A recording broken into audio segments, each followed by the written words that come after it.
안녕하세요. 관세사 내국소비세법 차지현 세무사입니다. 2024년도 대비 개정세법 부가가치세부터 시작해 보도록 하겠습니다. 일단 그 첫 번째, 간편사업자 등록 대상자에 대한 직권 등록 근거 신설인데요.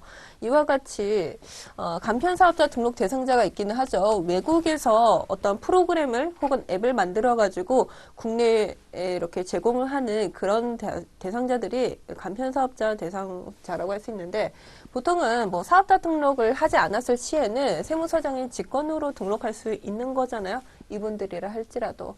그런데 이와 같이 미등록이라고 하는 것은 원래 사업 개시일로부터 20일 이내에 해야 되는데 그때 동안 안 할 경우에 그 대상자가 되었습니다. 그런데 이분뿐만 아니라 이와 같이 전자적 용역을 공급하는 간편사업자 분들도 추가시켰다라는 거죠. 당연히 이분들도 간편사업자 등록을 해야 하는데 개시일로부터 20일 이내 미등록했을 시에 이와 같이 직권 등록의 대상자가 된다라고 하는 거. 간편사업자 제도의 실효성을 제고시키기 위한 그러한 취지로서 0시행일 이후 직권등록분부터 적용이 된다라고 합니다. 전자적 용역 공급 대상자. 그 다음에 그 두 번째 내용을 보시면은 공급시기 특례에 대한 추가입니다.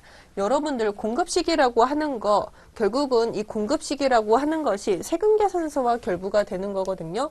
세금계산서 언제 이렇게 발급을 해야 되는 거죠? 원칙적으로 공급시기입니다. 근데 공급시기라고 하는 게 재화의 경우에는 인도되거나 확정되는 때, 뭐 그런 때인 거예요. 용역도 마찬가지인 거고. 그런데 항상 그 공급 시기에 세금계산서를 발급할 수는 없는 노릇인 거죠. 그렇기 때문에 예외사항이 존재합니다. 그 첫 번째 예외사항으로는 선발급이 있을 수 있습니다. 공급 시기가 되기도 전에 내가 돈을 미리 받아서 받은 돈에 대한 부분으로 선발급, 공급 시기 이전에 발급한다라고 하면은 그거 인정해 줬어요. 그리고 거꾸로는 후발급 세금계산서라고도 하죠. 공급 시기 이후에 발급되는 부분을 어느 정도 요건을 갖추었다라고 하면은 그것도 정당한 세금계산서의 발급으로 인정을 해줬었어요. 그런데 선발급은 선발급인데 돈을 받지 않는 선발급 특례가 있다라는 거죠. 그것이 여기에 나오는 공급시기 특례입니다. 내용 보시면은 공급시기 이전에 세금계산서 내지는 영수증을 발급하는 경우 딱 여기까지만 보면은 선발급 이 첫 번째 예외사항이 아닌가라고 착각하실 수 있는 거죠. 근데 여기서의 그 전제 조건은 대금을 미리 수령했다라는 거예요. 수령했기 때문에 선발행했다라는 거예요. 그런데 여기에서는 어느 곳에서도 대금을 먼저 수령했다라는 언급이 없습니다. 그냥 단순히 공급시기 이전에 발급을 한 거라라는 거죠. 그렇다고 하면은 이거 어떻게 해야 되느냐? 세 가지 사항에 대해서만 그 공급 시기를 인정을 해줍니다. 장기 할부 판매로 재화를 공급하거나 용역을 공급하는 경우 장기 할부 판매이고요. 전력이나 그 밖의 공급 단위를 구획할 수 없는 그 계속적 공급이 뭐 재화이든지 간에 혹은 용역이든지 간에 인정하겠다라는 거예요. 이 두 가지, 뭐 세부적으로 하자면은 뭐 세 가지겠죠. 이 부분에 대해서만 우리가 선발급 특례로서 인정을 해줬는데 이 세 가지뿐만 아니라 이번 연도부터는 네 가지로 이렇게 확대가 된다. 선화증권이 발행되어 거래 사실이 확인되는 외국 항행 용역을 공급을 하는 경우, 여러분들 용역이라고 하는 건 대부분이 용역이 완료되었을 때를 그 공급 시기로 잡고 있거든요. 그런데 완료라고 하는 것은 사실상 멀리 있는 미래 시점인 거예요. 그런데 이미 선화증권이 발행되었다 주겠다라고 하는 거죠. 선화증권에는 온보드 데이트가 있습니다. 그 선적일이라고 하는 개념이 존재해요. 그렇다고 하면은 이 원칙적인 공급 시기 이전에 이와 같은 뭐 계산서나 영수증은 아니지만 외국의 그런 용역의 공급의 경우에는 그런 건 없잖아요. 선화증권 혹은 뭐 인보이스 그런 게 다인 거잖아요. 그런 경우 이 발행된 부분에 대한 거를 인정을 해주겠다라는 거고요. 해상운송 사업자의 편의를 제고시키기 위한 그런 취지에서 이와 같은 사항이 특례로 추가가 되었다라고 보시면 좋을 것 같습니다. 그 다음에 그 세 번째, 면세하는 의료보건 용역의 대상 확대라고 되어 있는데요. 의료보건 용역이 대부분이 면세로 규정이 되어 있죠. 그런데 거기를 하나 더 추가를 하겠다. 보시면은 법률에 따라서 국가 내지는 지방자치단체로부터 위탁받은 자가 제공하고 있는 의료보건 용역, 이런 부분들까지도 모두 면세를 두겠다라는 겁니다. 왜냐면요, 취약계층이 병원 찾아가기 굉장히 힘듭니다. 왜냐면요, 하루 벌어 하루 먹는 그런 사람들은요, 하루만 일이 빠진다 하더라도 굉장히 생활에 큰 타격을 받아요. 그렇기 때문에 여기 찾아가기 쉽지 않은데 위탁받아서 이렇게 소규모로 이렇게 찾아가는 서비스가 있긴 하거든요. 그런 부분들에 대해서까지도 이런 지원을 강화하고자 면세 대상으로 이와 같이 추가를 해놨다라는 거죠. 그 다음에 그 네 번째 사항 보시면은 어린이 운용 용역과 관련된 부가가치세 면제라고 있습니다. 보통 여러분들 면세하는 교육이라고 하는 것은 허가나 인가나 등록이나 신고를 해야 합니다. 이런 학원, 학교에서 공급하는 용역에 대해서만 우리가 면세를 적용받을 수 있어요.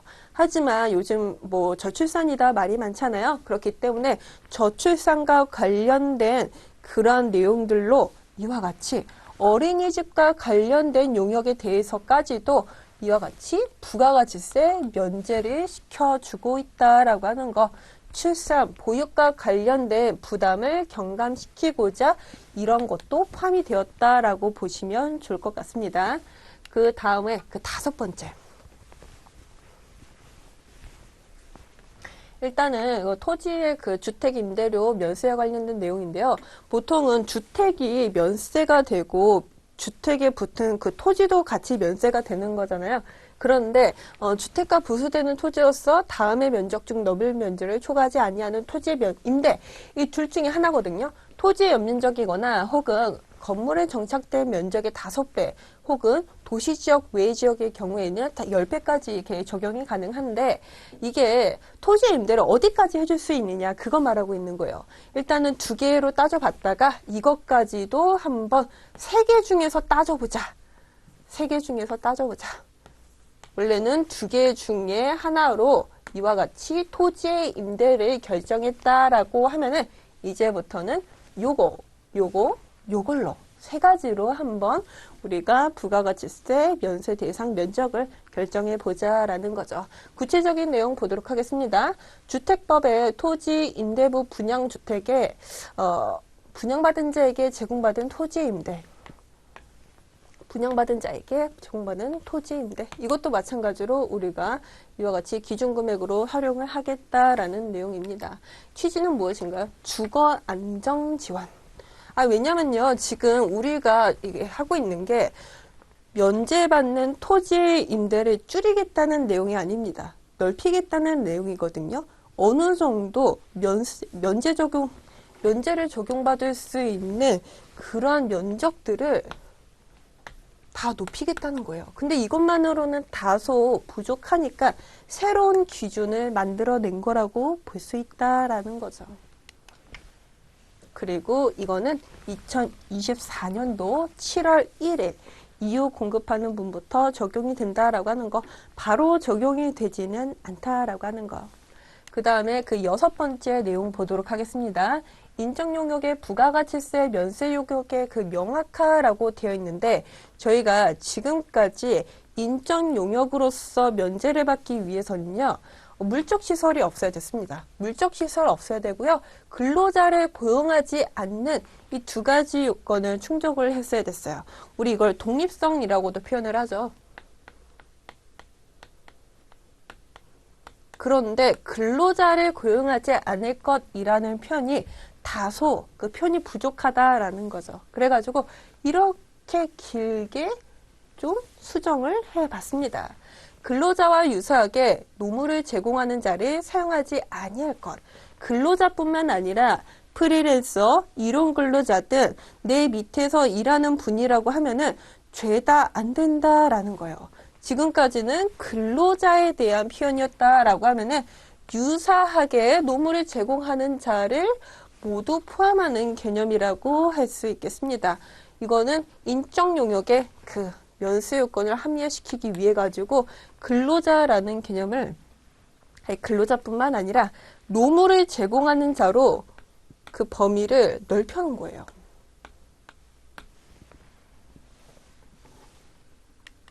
그 다음에 7번째 보도록 하겠습니다. 인적용역의 부가가치세 면세 범위의 확대라고 되어 있는데요.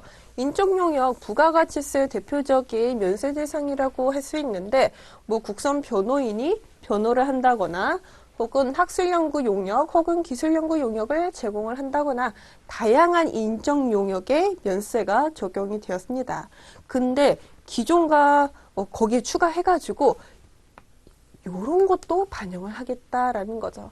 근로자를 파견하거나 근로자를 공급하는 용역 내지는 다른 사업자의 사업장에서 그 사업자의 생산시설을 이용하여 제조, 건설, 수리 등을 제공하는 인적 용역, 샵인샵이라고 하죠. 우리가 한 30평짜리 가게를 얻어가지고 이렇게 개업을 했어요. 근데 아직 개업 초기이다 보니까 그 공간을 100% 활용하고 있지는 못합니다. 그렇다고 하면은 나 이 공간을 놀려 할 것인가? 그것이 아니라 나랑 비슷한 업종을 하시는 분들에게 이와 같이 어느 정도 이 공간을 주면서 여기서 좀 쓰세요. 대신 이용료 좀 주세요라고 하면서 그럴 수도 있는 거잖아요. 그렇죠. 이런 인적용역 면세 범위의 확대로 추가가 되었다라고 볼 수 있습니다. 그 다음에 7번째. 위탁 대리인의 세금계산서 발급 특례 대상 추가라고 되어 있는데 위탁자가 혹은 대리인이 이와 같이 공급자가 아닌 경우에도 세금계산서의 발급을 예외적으로 허용한다라고 하는 게 있어요. 이와 같이 한국전력 거래소가 발급을 한다거나 혹은 재생에너지 전기 공급 사업자가 발급을 한다거나 원칙적인 실질적인 공급자는 아닙니다. 근데 편의상 그렇게 하는 게 수월해요. 수월하기 때문에 지금까지 해왔는데 그 수월한 거에 재생에너지도 추가가 되었구나라고 보시면 좋을 것 같습니다. 그 다음에 9번째. 매입자 발행 세금계산서 발행 신청 기한의 특례. 우리 매입자 발행이라고 하는 거는 원래 판매자가 세금계산서를 발행을 해야 되는 거잖아요. 원칙 판매자. 그렇습니다. 원래는 판매자가 본인이 세금계산서 관련해가지고 발행을 하는 건데 이 사람이 아직도 세금계산서를 발행하지 않고 있다 보니까 매입자가 발행하는 거라고 볼 수 있겠습니다. 근데 이 매입자가 발행을 하는데 매입자도 이렇게 사업자이다 보니까 너무나 바쁘잖아요. 그렇다 보니까 매입자 발행을 할 수 있는 그 신청 기한을 놓쳐버리는 안타까운 경우가 굉장히 많았다라는 거죠. 원래는 이와 같이 공급 시기가 속하는 과세기간의 종료로부터 6개월 이내에 이와 같이 발행을 신청을 했어야 됐어요. 너무나 촉박하다. 이것 좀 늘려줘라 라고 하면서 6개월이 1년 이내로 그 기간이 2배로 늘어나게 된 거죠. 이거는 납세자의 권익을 보호하기 위한 그런 취지로 이와 같이 신청기한이 늘어난 거라고 볼 수 있겠고요. 그 다음에 10번째, 매입자 발행 세금계산서 발급사유 추가. 지금까지는 사업자가 부도나 폐업이 되거나 공급계약의 해제 변경, 그 밖에 시행령으로 정하는 경우라고 되어 있었는데 이것만으로는 부족하다. 다른 사유들이 굉장히 현실상으로는 많이 발생하는데 그런 것까지 우리가 세법에 이렇게 녹여줘야 되지 않을까? 예를 들어서 주소가 이렇게 국외로 이전이 됐어요. 국외로 갔네요. 이거 어떻게 찾습니까? 못 찾죠? 혹은 행방불명이 됐습니다. 어떻게 해요? 우리가 그 판매자 더 이상은 찾을 수 있을 것 같지는 않아요. 그 다음에 그 2번째를 보시면요. 공급자가 발급하기 어렵다고 인정되는 경우 구체적으로 어떤 사유에서인지는 모르겠어요. 근데 예를 들어가지고 그 학교에 들어갔대요. 거기서 한 10년은 있으셔야 된다라고 하네요. 그런데 그거 기다리다가 그 기한 다 지나죠. 그렇기 때문에 이와 같이 인정되는 경우라고 하면은 이도 세금계산서 매입자가 발행할 수 있다라고 하는 거. 이것도 마찬가지로 그 매입자의 권익을 보호하기 위한 수단으로 그 사유가 2가지 정도 추가해줬다라고 보시면 좋을 것 같습니다. 그 다음에 11번. 신용카드 등 매출세액 공제, 증빙서류 추가. 우리가요, 그 신용카드로 결제되면요, 그 카드사에 수수료를 지불을 해야 합니다. 근데 이게 솔찬히 좀 무리가 돼요. 조금 부담이 돼요. 그래가지고 부가가치세 신고를 할 때 결제 금액의 몇 %였던 거 기억나시나요? 1.3% 공제를 받을 수 있어요. 근데 이것도 다 받을 수 있는 게 아니라 연 1,000만 원을 한도로 공제를 받을 수 있는 거잖아요. 그런데 거기에는 여신전문금융업법에 따른 내역, 현금영수증, 전자금융거래법에 따른 내역 이런 것뿐만 아니라 요즘은 그 판매 대행 중개사도 요즘 뜨고 있는 추세이거든요. 여기서 제출하는 증빙 서류도 추가해가지고 이와 같이 모두 세액공제 대상이 되고 있다라고 하는 거. 왜냐면요, 요즘 같은 경우에는 오프라인으로 물건을 잘 안 사요. 요즘은 다 시장이 온라인으로 이렇게 변환되는 추세이잖아요. 그렇다 보니까 각종 온라인 플랫폼들이 이렇게 등장을 하면서 전혀 다른 형태의 거래가 발생하고 있다라는 거죠. 그렇다고 하면은 그 흐름을 반영하고자 이와 같이 대행 중개자가 제출하는 것도 세액공제 대상으로 넣어야 되지 않겠느냐, 뭐 그런 내용인 겁니다.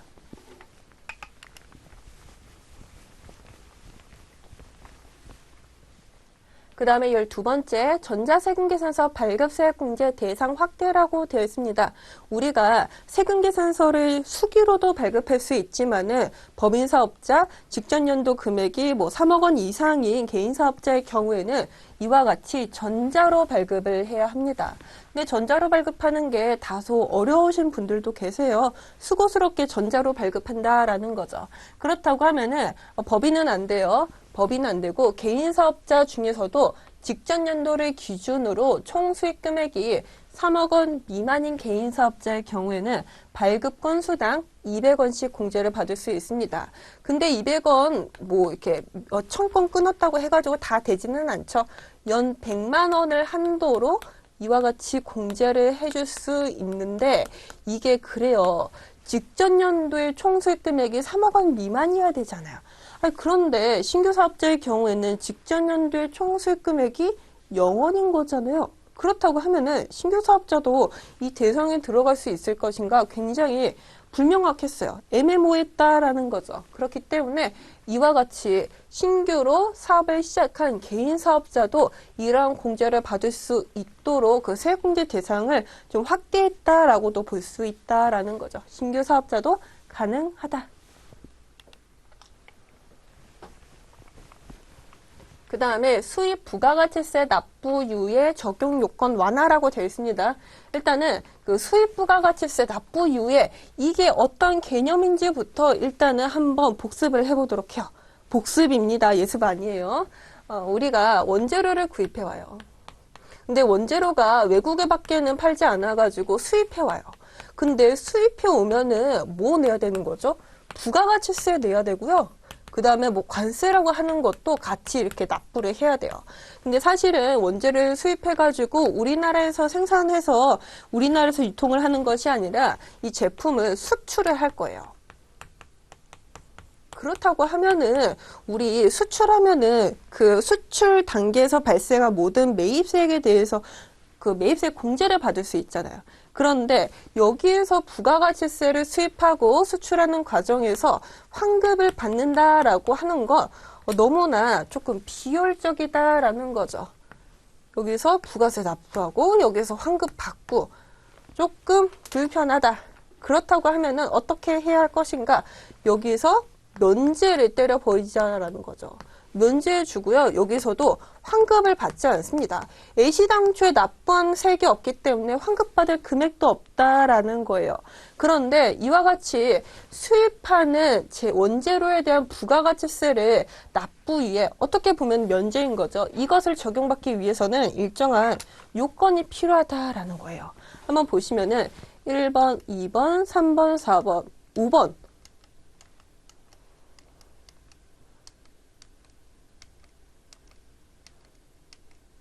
5번까지 있습니다. 그리고 6번까지 있어요. 이 6가지 사항을 모두 충족을 해야 하는데 굉장히 복잡하죠. 굉장히 까다롭습니다. 그래도 할만하니까 이거를 적용받기 위해서 그렇게 안달인 거죠. 일단은 첫 번째 내용을 보시면은 직전 사업연도에 중소기업 내지는 중견기업에 해당하는 법인일 것. 개인사업자 안 됩니다. 그 다음에 제조업을 주된 사업으로 경영하는 기업일 것. 그렇죠. 대부분 제조업자가 여러 가지 수입을 하고 이렇게 수출하는 거 아니겠어요? 두 번째, 수출 비중, 수출액 요건이 일단은 30% 이상이거나 수출액이 3억 원 이상이어야 한다. 중견기업 기준으로는 수출 비중이 30% 이상이거나 이와 같이 중소기업, 중견기업 구분해가지고 비중이나 그 액수만큼은 이와 같이 충족을 시켜줘야 되겠다라는 거죠. 그만큼 수출하는 비중이 높아야 된다라는 뜻인 거예요. 비율은 낮다 할지라도 금액 자체가 50억 원을 넘어가야 한다라는 뜻이기도 하고요. 그 다음에 세 번째 내용을 보시면은 최근 3년간 계속 사업을 경영하였다. 신생 사업자는 조금 신뢰가 없잖아요. 그렇기 때문에 어느 정도 사업을 경영한 그런 경험자이어야 할 것. 네 번째, 최근 2년간 관세, 국세를 체납한 사실이 없을 것. 체납하면은 사실 그 사람에게 이와 같이 납부 이해를 시켜주는 게 조금 부담스럽지 않을까요? 그 다음에 납부 기간이 경과 후 15일 이내 체납 시 그거는 또 제외를 시켜준다. 어느 정도 이렇게 늦기는 했지만은 그래도 어느 정도 성의를 보여가지고 빠른 시간 내에 납부를 했다라고 하면은 봐줄게.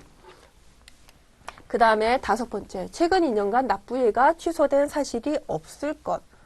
그 다음에 여섯 번째, 최근 3년간 조세범 처벌법 또는 관세법 위반으로 처벌받은 사실이 없을 것. 처벌. 근데 이 3년을 2년으로 이와 같이 축소했습니다. 축소했어요. 어느 정도 조금 유도리를 둔 거라고 볼 수 있겠죠. 그리고 이것은 납부의 요건 확인서 발급분부터 적용한다. 올해부터 여러 가지 확인서 발급하는 분부터 적용한다. 이 얘기인 거고요. 3년에서 2년으로 축소가 되었다. 그 다음에 저희 그 다음은 개별 소비세와 관련된 내용 진행해 보도록 할 텐데 개소세는 그렇게 개정사항이 별로 없는 것 같습니다. 일단은 그 첫 번째 내용을 보시면요. 석유가스, LPG 있어요. 근데 이게 뭐 수소 제조용에 대해서는 기존에 275원이었던 게 176.4원으로 다소 그 금액이 절감된 것을 확인할 수 있어요. 요즘 그렇잖아요. 뭐 수소버스 만든다라고 하면서 약간 그런 분위기잖아요. 그렇다고 하면은 개별 소비세도 마찬가지로 그에 대한 측면으로 조금 절감시켜줘야 되지 않을까요? 그리고 2024년도 4월 1일 이후에 반출되는 것 혹은 수입 신고되는 것부터 적용을 합니다. 바로 하는 게 아니라 일단은 조금 보고 4월 1일부터 적용을 한대요. 그 다음으로는 다자녀 가구, 구입 자동차, 개별 소비세, 조건부 면세 요건, 그 다음에 사후관리. 보시면요. 18세 미만의 자녀를 3명 이상 둔 그러한 사람이라고 하면은 이와 같이 개별 소비세, 자동차를 구입하면 우리 개소세 내잖아요. 그것을 면제해 주겠다라고 하는 건데요. 이때 내용 보시면은 취약, 질병 등 부득이한 사유로 주거를 자녀분들이 다 달리해요. 그런 경우도 마찬가지로 이와 같이 양육은 하고 있는 거니까 포괄적으로 보아서 이와 같이 개소세 대상, 감면 대상으로 보겠다라는 거고요. 그 다음에 이거 사후관리와 관련된 내용이에요. 개소세 면제 금액도 300만 원 이하의 금액에서 적용이 되는 거고 5년 이내에 용도 변경을 하지 말아야 돼요. 혹시라도 용도를 변경했다거나 혹은 다른 누군가에게 양도 팔아버렸다라고 하면은 이거 개소세 이거 토해내야 되거든요. 그런데 혹시라도 구입자가 5년 이내 사망이 되어서 용도 변경이 된 거나 혹은 양도가 된 거라고 하면은 그거는 봐줄게 라고 했었던 게 기존의 내용이었습니다. 하지만 그 추가된 내용을 보시면은 구입자가 5년 내에 사망하는 것뿐만 아니라 이와 같이 4가지 사항들의 케이스에 대해서도 봐줄게 라고 하는 거죠. 그 첫 번째, 세대 내에서 차량 소유권의 이전이라고 되어 있네요. 세대 내에서 엄마가 가지고 있었던 거 아빠가 이와 같이 사용하겠다고 이전을 한 케이스라고 볼 수 있겠죠. 다음 두 번째, 구입일 이후 자녀가 18세 이상이 된 경우. 아니, 그렇잖아요. 이게 5년 동안 모든 자녀 셋이 18세 미만 요건을 충족해야 된다는 건 사실은 가혹합니다. 가혹해요. 18세 이상이 된 것도 물론 봐줄게. 그 다음에 자녀의 사망으로 3명이었던 자녀가 2 내지는 1명으로 된 것도 봐줄게. 그 다음에 네 번째로 자녀의 취약, 질병, 이혼 등 부득이한 사유로 인한 세대 분리도 이것도 인정을 해줄게. 자녀가 유학을 갔어요. 미국으로 유학을 가가지고 세대가 당연히 분리되겠죠. 그렇다고 하면은 뭐 3명이었던 게 2명으로 축소된다고 해가지고 이것을 뭐 어떻게 해야 할 것인가. 그것이 아니라 이거 내가 양육하고 있는 거는 동일하니까. 그분이 취약으로 인해 가지고 미국으로 유학을 갔는데 그거 누구 돈으로 공부하고 있는 겁니까? 다 부모님이 내주신 돈으로 공부하고 있는 거죠. 양육 자체는 하고 있다라고 보아야 될 것입니다. 이거는 면세대상 그리고 사후관리 요건을 합리화라고 됐는데 여러분들 이거 좋아할 게 아닙니다. 이거 암기사항이 늘어난 것에 불과해요. 예, 그렇죠. 그렇죠.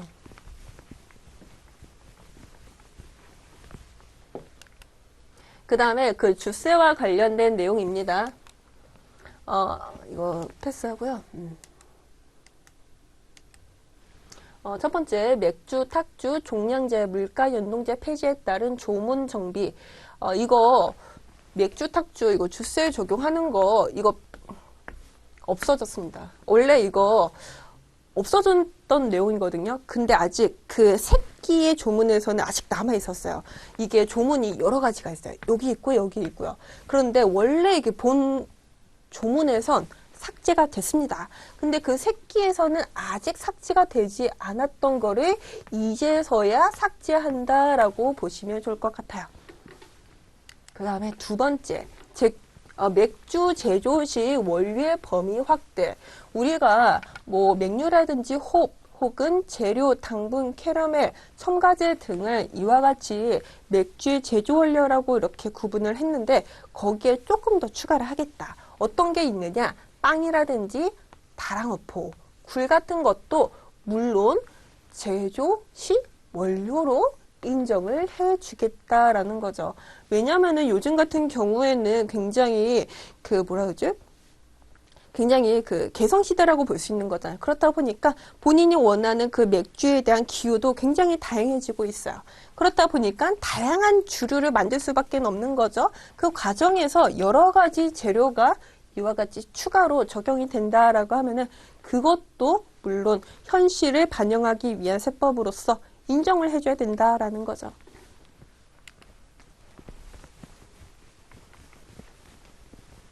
그 다음에 그 세 번째, 자동 개수기 사용 신청, 승인, 기간 연장. 이거 자동 표시되는 거죠. 얼마 있는지.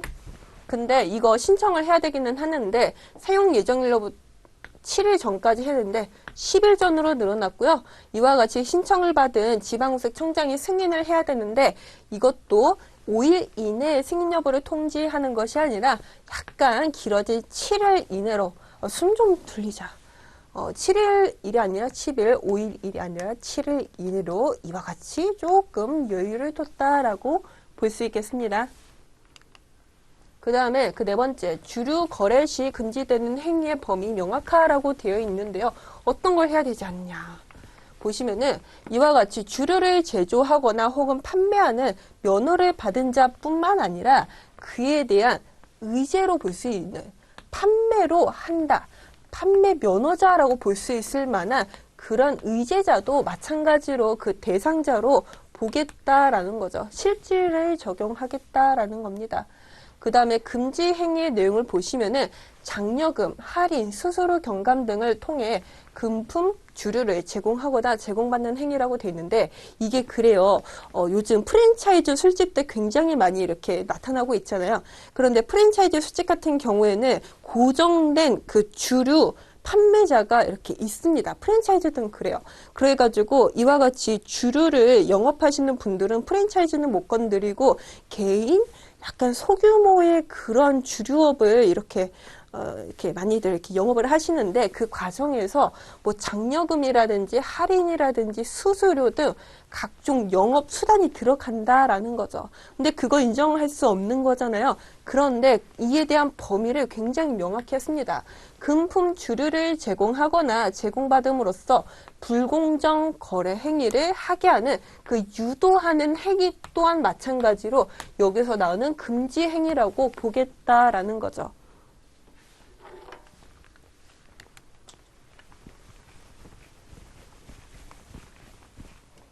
보시면은 주류 거래 시 금지 행위의 합리화라고 될 수 있겠습니다. 이와 같이 저희 부가가치세, 개별소비세, 마지막으로는 주세와 관련된 2024년도 개정 내용 살펴봤습니다. 여러분들 수고 많으셨어요.